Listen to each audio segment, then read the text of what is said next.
I never thought the day would come when I'd slam my bedroom door, lean against it with shaking hands, and realize my entire life had been built on quiet expectations I never agreed to. But that's exactly where I found myself the night my parents told me I either had to babysit my sister's kids every single day or start paying full rent, like some kind of unwanted tenant in my own home. And the part that still stings, even now, is how casually they said it, like it was obvious, like it was normal, like I somehow owed my sister more than she ever owed anyone. So tell me honestly, was I wrong for what I ended up doing? Because I still wonder if I should have handled things differently, or if walking away was the only real choice I had left. The truth is, everything that happened started long before that conversation. It's weird how you can track a disaster back to tiny moments, tiny decisions that didn't seem important at the time but somehow added up to an avalanche. My family has always had this unspoken rule that my sister, Angela, was the delicate one, the one we all needed to protect, even though she was older than me by 3 years. She was the golden child and somehow the most fragile human being alive at the same time. Growing up, she'd throw tantrums over the smallest inconveniences, and instead of teaching her to deal with them, my parents would just adjust, bend, break, change the world around her so she didn't have to change herself. Meanwhile, I was the easy kid, the quiet one, the one who didn't need stuff, the one who didn't complain, the one who could be trusted to understand things. And if I ever did speak up, if I ever said something was unfair, I'd get the classic response, "You know how your sister is. Just let it go, okay? Be the bigger person." I swear if I had $1 for every time I heard those words, I'd have bought my own apartment years ago. Fast forward a bit. I'm 23 now, and Angela is 26. She has 2 kids, adorable, honestly, but loud, chaotic, messy kids, and a boyfriend who seems allergic to employment. She doesn't work either. The only one who does is my dad, and sometimes my mom, when she feels like picking up a part, time shift here and there, for fun. Our house was cramped already, but when Angela insisted she needed a place to stay for a little while, she and her kids moved back in, and suddenly life turned into a daycare center with screaming as the background music. Every morning, toys everywhere. Every afternoon, someone crying. Every evening, a meltdown because someone ate the wrong color popsicle. And guess who always ended up cleaning the toys, calming the kids, preparing snacks, distracting them so my sister could rest? Because parenting is exhausting. Me? Not my parents, not her boyfriend. Me. I didn't even realize it was happening at first. It started small. "Can you watch them for a minute while I shower?" "Sure." "Can you keep an eye on them while I run to the store?" "Fine." "Can you help them with lunch?" "Okay." So slowly, I became the live-in babysitter no one was paying. I'd come home from work exhausted and be greeted with, "Good, you're here." The kids wanted to go outside, but I'm tired. I'd step out of my room and hear, "Perfect timing. Can you take them downstairs?" They're bored. It got ridiculous. But I didn't explode. I didn't scream. I didn't say no. Because that's the role I've always had in this family. The fixer. The helper. The reasonable one who doesn't make things harder. The one who solves things quietly. And then everything changed on a Tuesday night, the kind of boring evening where you don't expect anything life-altering to happen. I had just sat down after a long shift, feet hurting, head pounding, emotionally dead inside, when my mother knocked on my door. She stepped in like she owned the place, sat on my bed like she always did, and said she and my dad had talked about something important. Immediately, I felt uneasy. When my parents talked about something, it was never good for me. She said, "Sweetie, since Angela is still getting back on her feet and the kids need stability, we think it makes sense for you to help out more consistently."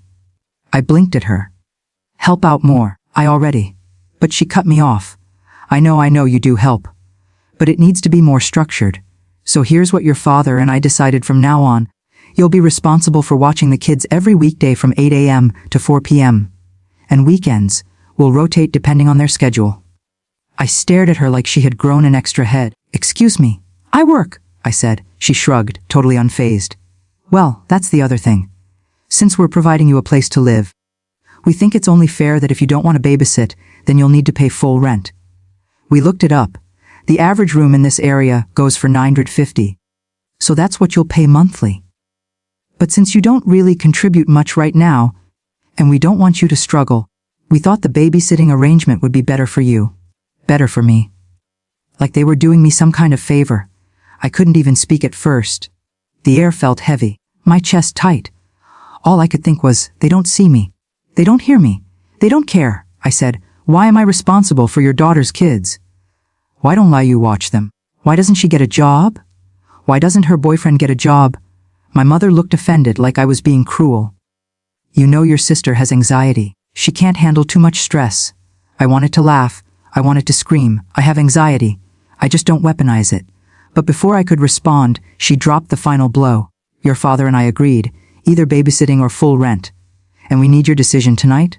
Right, tonight. No warning, no discussion, just a demand. I closed the door after she left and felt something crack inside me. A small, fragile piece of my patience finally snapped. I sat on my bed, staring at the wall, thinking about all the years I'd been the easy kid, the overlooked one, the helper, the background character in my own home. And then a terrifying, liberating thought slipped into my mind. What if I just left? I tried to shake it off. It was too big, too dramatic. Where would I even go? But the thought didn't leave. It sat there, pulsing, growing, becoming more real by the second. Because the truth was I had savings. Not a lot, but enough. My job wasn't amazing, but it paid decently. I could afford a room somewhere. Maybe not fancy, maybe not perfect, but something that was mine. Something where I wasn't expected to parent children that weren't mine. But I knew I needed to think carefully. If I moved out loudly, if I told them, they would guilt-trip me, manipulate me, maybe even try to sabotage my plans. So I started planning in my head quietly, secretly, like someone preparing to escape. I opened my laptop and began looking at rentals. Rooms, studios, anything that wasn't here. I didn't tell anyone. I kept my face neutral, my voice calm, my expressions normal. And for the first time in years, I didn't automatically clean up the toys.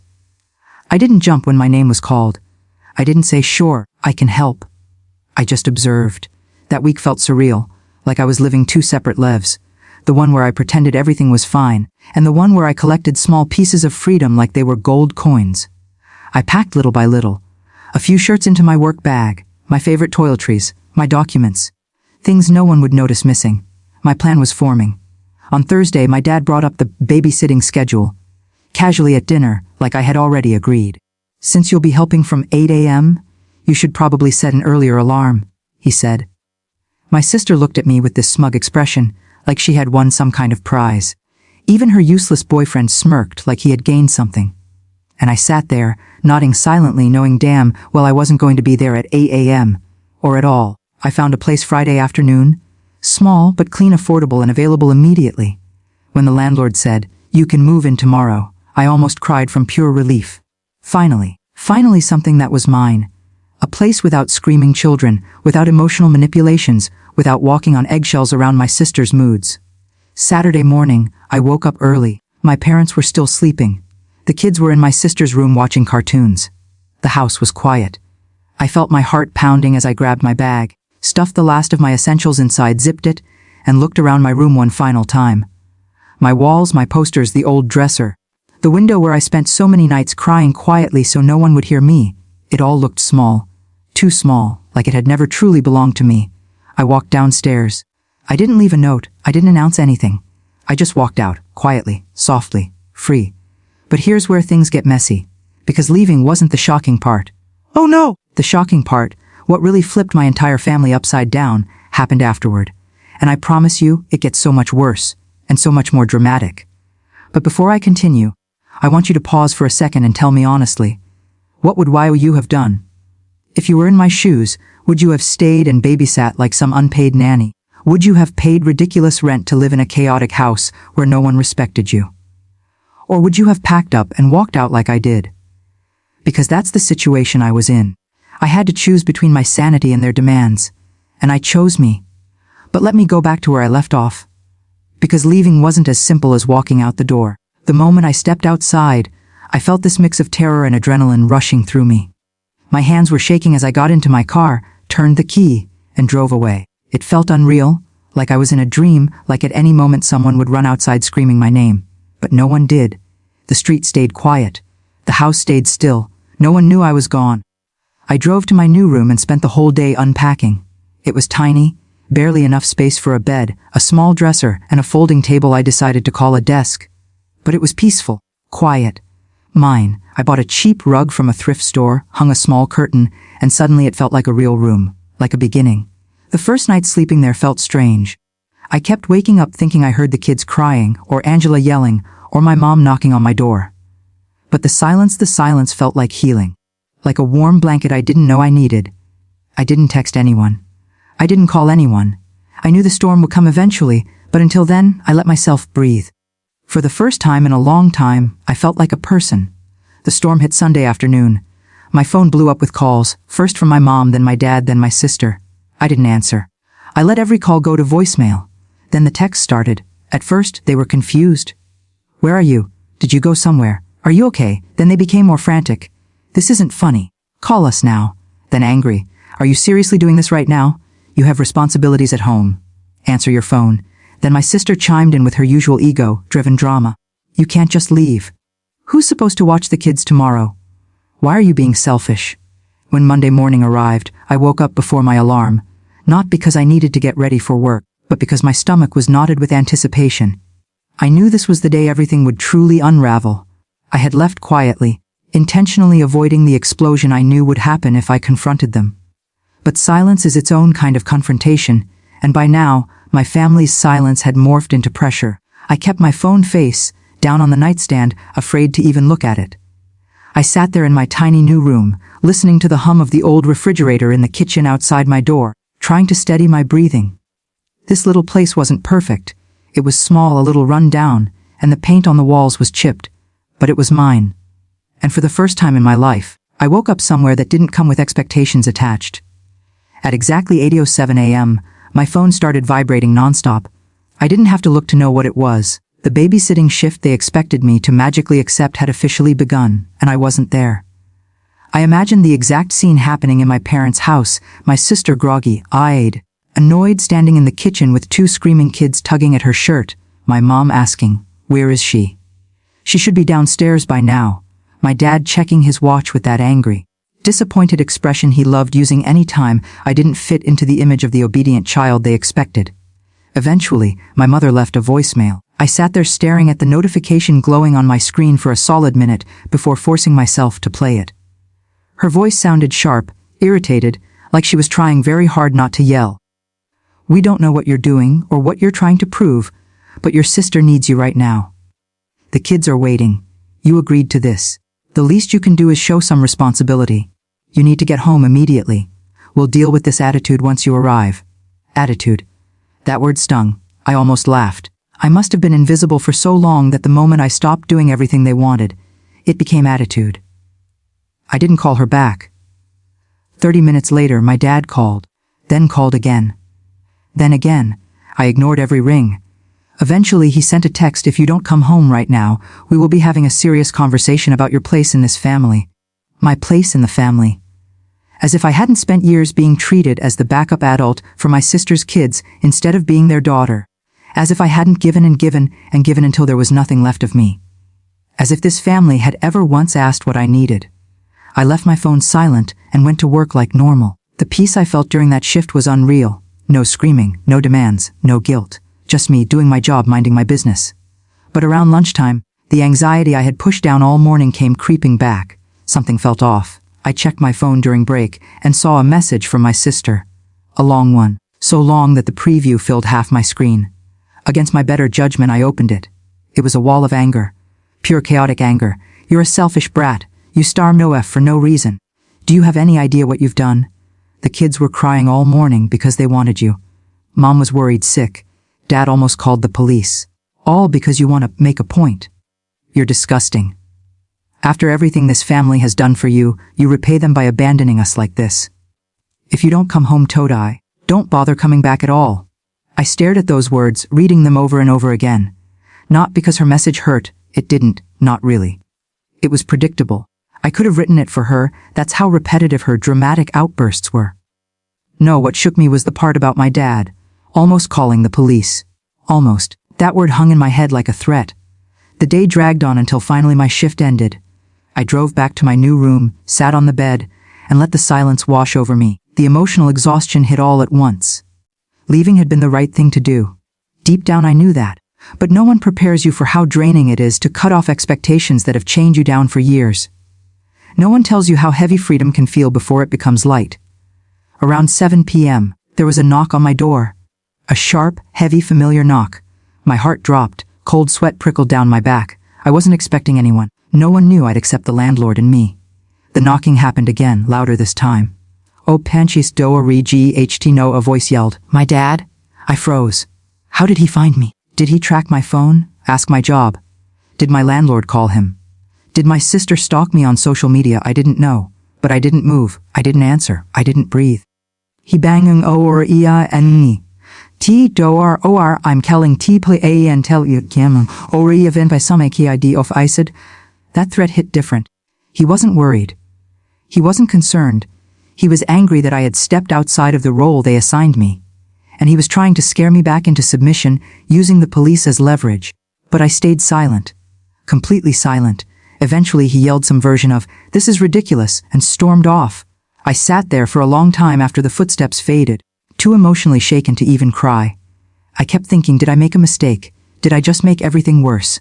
Am I going to regret this? But another voice inside me whispered, "They never let you make choices. This is the first one you ever made for yourself." The next morning, I woke up to even more messages. This time from my mother. Her tone had shifted from angry to guilt-tripping, the version of her I hated most. "We didn't raise you to be this cruel. Your sister has been crying all night. The kids don't understand why you abandoned them. Your father is furious. If you don't come home today, you'll break this family apart. Is that what you want? To tear us apart?" I almost replied. I almost fell back into the pattern, but I didn't. Instead, I muted the family group chat, blocked my sister's number, and saved only my mother's in case of emergencies, and for a couple of days things were quiet. Then came the escalation. On Wednesday, my boss approached me with a weird expression. She said, "Hey, your family stopped by earlier today asking to see you." My stomach dropped. She looked uncomfortable. They were making a bit of a scene. Security had to get involved. I wanted to sink into the floor. I apologized over and over, promising it wouldn't happen again. My boss was kind enough to let it slide, but I knew it had crossed a line. That night, after work, I texted my mom for the first time since leaving. I wrote, "Do not come to my job. Do not show up at my home. I am safe. I am working. I am living somewhere else now. I need space." Her reply came seconds later. It was short, sharp, and painful. "So you're really choosing this? Don't expect us to welcome you back when this blows up in your face." I stared at that message for a long time. Then I locked my phone and went to bed. Days turned into weeks. Slowly, the noise died down. The constant calls stopped. The messages decreased. My sister found someone else to pawn off her kids on. Probably my mom. My dad seemed to give up when he realized I wasn't coming home, no matter what kind of guilt or pressure he used. But the real turning point came 3 weeks later. My mom called, not yelling, not angry, just quiet. She said, "We need to talk, please." I agreed to meet her in a public cafe because I wasn't stupid enough to walk back into that house. When she walked in, she looked exhausted. Not angry, just worn out, older somehow. She sat across from me and sighed. "Your sister is struggling. She can't handle the kids alone." "I know," I said softly. "But that's not my responsibility." My mom stared at her coffee cup. "Your father and I didn't realize how unfair we were being. We thought, since you were always so capable, that you could help, but we shouldn't have forced it." For the first time in years, I saw something in her eyes, genuine regret. "But then came the twist," she said. "Your father still thinks you overreacted." I laughed bitterly. "Of course he does." She looked down again. "He thinks you should have just talked to us instead of leaving." "I tried," I said. "My whole life I tried." There was a long silence between us. Then my mom said something I never thought she would say. "You don't have to come back." Those words hit me harder than anything else. I wasn't expecting that. She continued, "If you're happy where you are, stay. We won't force you to move back. We won't demand anything from you anymore. I just want to know that you're okay." I swallowed hard. "I am," I whispered. "For the first time in a long time, I really am." We talked for almost an hour, not about my sister, not about the kids, but about me. My life, my job, my plans. She asked questions she hadn't asked in years. When we stood up to leave, she hugged me tight, longer than she had in a long time. "I'm sorry," she whispered. And I believed her. She wasn't perfect. She had enabled my sister for years. She had overlooked me. But this was something real. A step toward change. After that day, my life slowly fell into a peaceful rhythm. Work hum, quiet evenings, my own routine, my own space. I decorated the room with soft lights and thrifted furniture. I cooked for myself. I learned how to exist without bending to someone else's needs. My sister never apologized, of course. In fact, my mom told me she ranted for days about how I abandoned her. But eventually even that died down when she found a new babysitter through a neighbor. Her boyfriend finally got a part-time job, probably because he couldn't rely on me to soften the blow of his laziness anymore. My dad stayed distant for a while, but about 2 months after I moved out, he called me unexpectedly. His voice was stiff but calm. He said, "Your mother told me you're doing well." I said, "I am." Another long pause. Then, "That's good." Not an apology, not even close. But I didn't expect one, and I didn't need it. His pride wouldn't allow him to admit he was wrong. But his call meant something even if he didn't say it directly. This whole situation taught me more about myself than any moment in my life. I learned that being the easy child doesn't mean being the disposable one. I learned that I can walk away from people, even family, when they cross my boundaries. I learned that my peace matters, my needs matter, my life matters. And now, months later, sitting in my quiet little room, typing all of this out, I can say honestly walking out of that house was the best thing I have ever done for myself. It forced my family to confront their own behavior. It forced my sister to take responsibility. It forced my parents to see me as a person, not a tool. So tell me, after hearing everything, was I wrong for leaving? Would you have stayed and sacrificed your sanity to babysit kids that weren't yours? Would you have paid full rent to live in a toxic environment? Or would you have done exactly what I did and walked away without looking back?